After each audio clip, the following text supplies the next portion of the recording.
فَقُلْتُ اسْتَغْفِرُوا رَبَّكُمْ إِنَّهُ كَانَ غَفَّارًا۔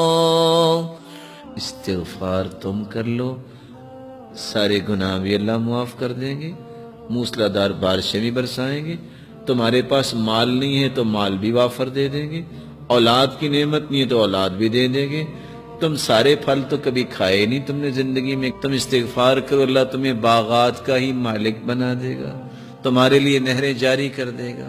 بلکہ دوسری جگہ اللہ رب العزت فرماتے ہیں جس نے زندگی بھر سکون لینا ہے استغفار کر لو، جب تک زندہ رہو گے اللہ تمہیں چین نصیب فرما دے گا۔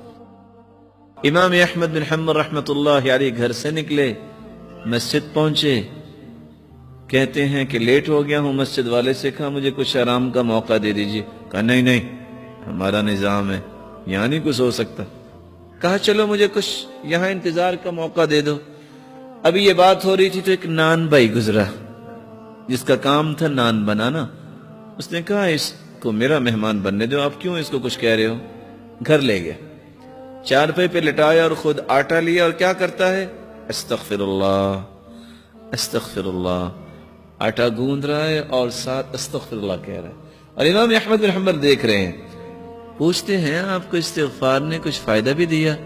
کہتے ہیں جناب فقیر آدمی تھا، جب سے استغفار کیا مال سنبھالا نہیں جا رہا،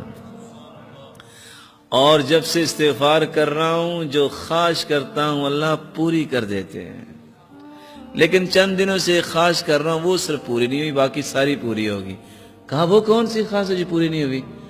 کہا میں نے اللہ سے دعا کی تھی یا اللہ، وہ سنا ہے امام احمد بن حنبل ایک ہیں بڑے نیک انسان ہیں، یا اللہ میری بھی ملاقات کروا دے ان سے۔